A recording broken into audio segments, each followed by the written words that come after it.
Seguimos en Like a las 10. Recordá que vos también nos podés seguir a través de nuestras redes sociales, @like a las 10, así nos vas a encontrar en Instagram. Lo habíamos prometido en el arranque, hoy es el Día Mundial de la Dislexia y por eso es que nos vamos a ocupar algunos minutitos para hablar de esto, pero sobre todo del proceso educativo en el marco de la dislexia de los alumnos y de las alumnas. Está con nosotros María Alejandra Miranda, ella es licenciada en Ciencias Psicopedagógicas de la Educación y miembro de la Comisión del Colegio de Profesionales de Psicopedagogos de Mendoza. María Alejandra, ¿cómo te va? Bienvenida a Like a las 10.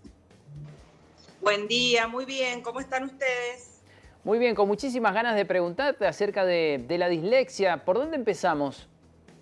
Empezamos. Bueno, en realidad la dislexia es un trastorno o una alteración neurobiológica que va a afectar lo que es la lectura, por supuesto la escritura y el cálculo.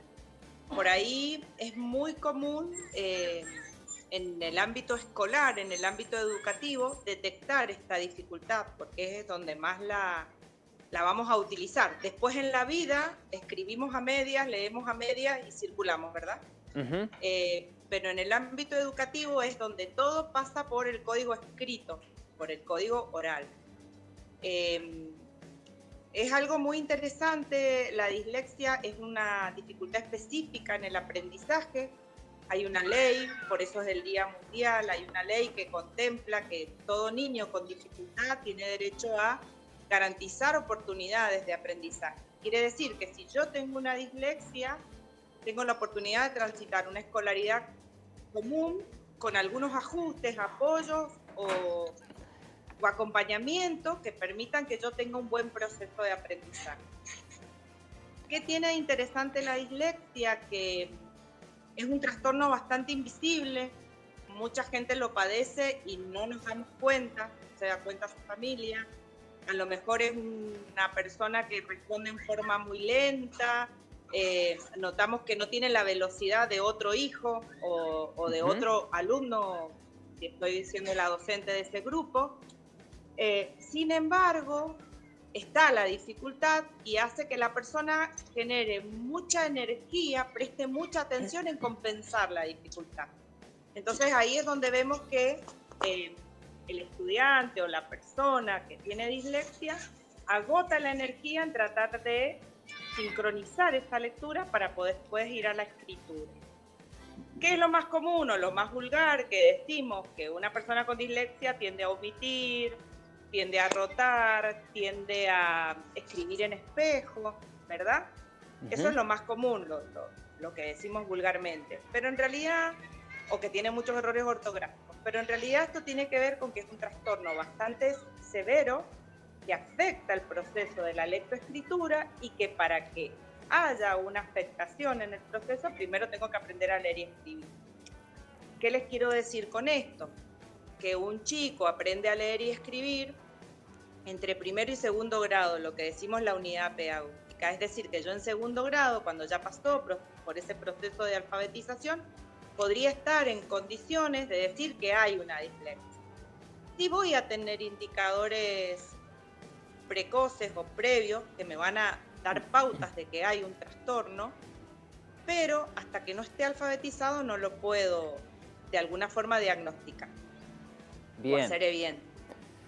La buena noticia es que se puede tratar, es decir, que una persona va a estimular su lectoescritura, va a fortalecer, va a tener una lectoescritura coherente, fluida, pero va a necesitar específicamente trabajar algunas actividades que lo habiliten, la organización en el plano, en el espacio, la lateralidad, la derecha a la izquierda, la discriminación de esas letras, de esas palabras, el sonido, la conciencia fonológica que nosotros decimos mucho en educación. Vieron que ahora estamos con la fluidez lectora, trabajamos mucho la conciencia fonológica, sobre todo en el primer grado, cómo suena la A, la ma, me, mi, mo, mu, no dar la vuelta, el del por el él, por ejemplo, ¿no? Y lo bueno es que la tecnología nos ofrece recursos para compensarlo. Tenemos mucho a través del audio. Si una persona con dislexia le leo la consigna, que es lo que hace el alumno en la escuela, presta mucha atención a lo que la señorita dice que hay que hacer y después resuelve.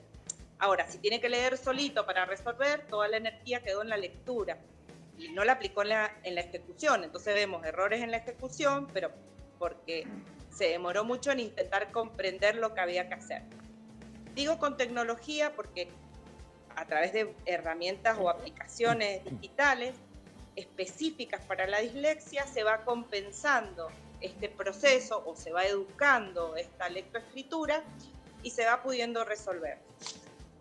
Si bien es una dificultad o un trastorno, las personas somos muy habilidosas para compensar y para potenciar otras competencias. En este caso, la persona es muy hábil para registrar, para comprender oralmente y eso hace que focalice a la hora de querer resolver. Entonces no nos damos cuenta que hay una dislexia. Pensemos en un adulto que está en un nivel superior o en un nivel secundario, va a hacer este camino, ¿no? Va a prestar más atención en lo oral, por eso dicen es muy hábil, pero a la hora de escribir no puede, pero tiene buena memoria, como que es contradictorio. La buena noticia es que si tengo una dislexia no tendría un retardo mental, porque por ahí dicen tiene un retardo mental, por eso escribe mal. No, habría una buena competencia intelectual o una buena capacidad intelectual, pero específicamente la dificultad está en la lectoescritura. Si vos pones un espejo en algunas personas que escriben invertido, vas a ver que la palabra está completa y está bien escrita para el otro lado. Es decir, que hay alfabetización, es decir, que esta persona sabe leer y escribir, ¿no? El otro día una niña dibujaba una persona y la dibujaba completamente patas para arriba. Sí, yo que la estaba mirando enfrente, la veía perfecto. Me ponía detrás de ella, la veía invertida. Su nombre lo escribe invertido. Yo del otro lado lo leo perfecto. Es por eso que decimos que es una alteración neurobiológica. El cerebro de alguna forma genera y tiene esta dificultad a la hora de trabajar con el código de la lectoescritura o de la escritura, que también es un código cultural y convencional propio de cada lugar o de cada contexto en el que estemos. ¿Sí? Mariela, te hago una pregunta que en realidad es doble o es triple. A ver, es muy difícil ¿te la puedo llegar. entender? Sí, mira, es muy difícil llegar al diagnóstico. ¿Cómo reaccionan los padres cuando reciben el diagnóstico? Y si en el contexto educativo de la educación pública en Mendoza estamos más o menos bien como para poder identificar a estos alumnos y a estas alumnas y después brindarles la asistencia que necesitan para la continuidad de su proceso educativo. Lamentablemente no es un diagnóstico fácil de llegar porque, como te decía, tiene que haber un proceso de aprendizaje de la lectoescritura. Vos pensás que ya en jardín empiezan a escribir el nombre, empezamos a ver errores esperables o actividades que tienen que ver con la lateralidad, lo que no significa que sea dislexia, por ahí tiene que ver con un déficit atencional o una situación de mudanzas en estas etapas evolutivas, sí, que hacen que la persona esté más desatenta. Emocionalmente también, a veces el pensamiento va más rápido que la mano y eso hace que yo cometa un montón de errores y no por eso tengo una dislexia.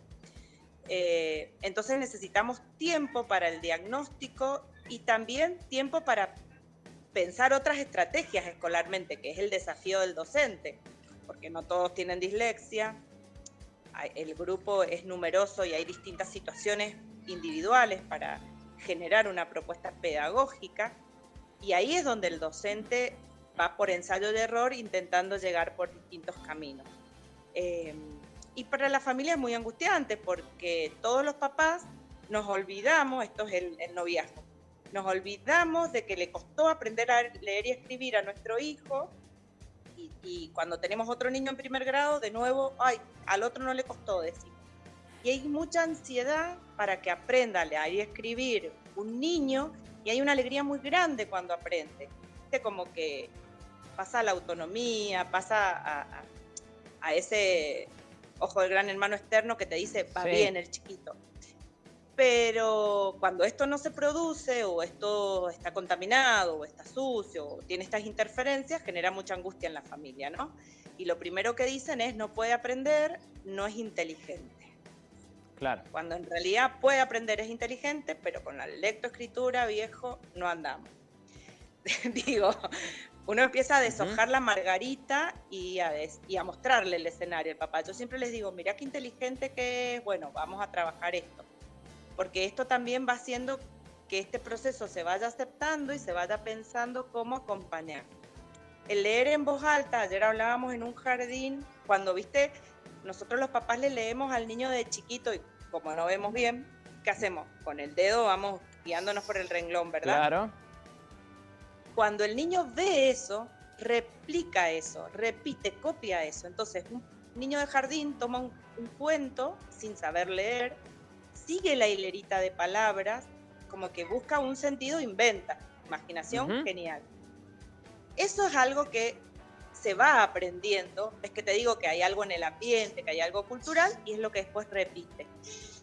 Eso es lo que tenemos que hacer las familias, ¿no? También fortalecer desde el hogar esas situaciones de aprendizaje, de querer leer dibujos, no solo palabras, de querer a veces anticiparnos a la lectura y decir, bueno, si el dibujito indica tal cosa, seguramente me va a hablar del Día de la Tradición, supongamos. Claro.